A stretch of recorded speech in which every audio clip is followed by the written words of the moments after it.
হয় না। আপনি একটু ভাবেন, এখন যদি মারা যান, আপনার মনে হয় ছাদ হয়ে আছে, এখনো দেওয়াল দেওয়া হয়নি, এরকম ঘরে যদি আপনাকে আল্লাহ কিয়ামতে প্রবেশ করায়।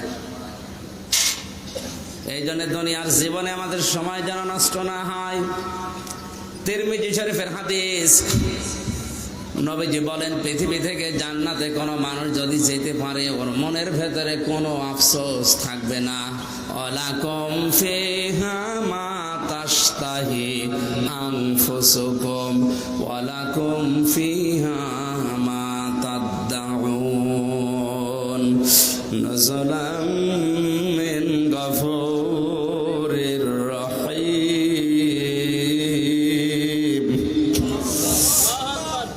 মোবাইল বাজে কার? কি এত গুরুত্বপূর্ণ লোক আপনি?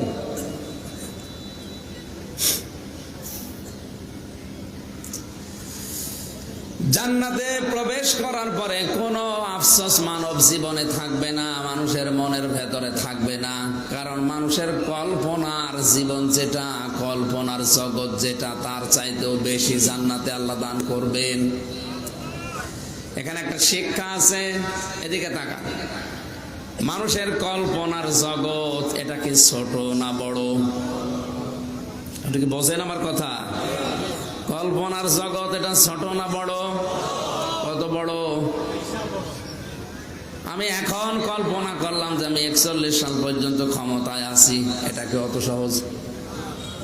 বলেন, কত কাঠ খড়ি নষ্ট করা লাগবে, কত মানুষের অধিকার নষ্ট করা লাগবে, এরপরে তো আপনি সরাসরি বলে দিলেন 1 সেকেন্ডে কল্পনা করে। 41 সাল আসতে এখনো কত দেরি। আপনি অতদিন পর্যন্ত নাও বাঁচতে পারেন, এমনকি জনগণ আপনাকে অতদিন ক্ষমতায় নাও রাখতে পারে। আমাদের এই দেশটার অবস্থা যা এখন, এই দেশে জনগণ যদি রাখতেও চায় অনেকে, ওদিকে রাশিয়া, চীন আর ওদিকে আমেরিকা, ও কিন্তু বসে নেই। আমরা অনেকেই মনে করি আমরা মনে হয় নিজেরা এগুলো করি না, আমাদের হাতে কিচ্ছু নেই। আমরা গেড়া কলে পড়ে আছি, একদিকে আমেরিকা আর একদিকে রাশিয়া আর চীন। এরা যা মনে করবে তাই, আমরা শুধু পুতুলের মতো। তাহলে আমি কল্পনা করেছিলাম যে ক্ষমতায় থাকবো 41 সাল পর্যন্ত।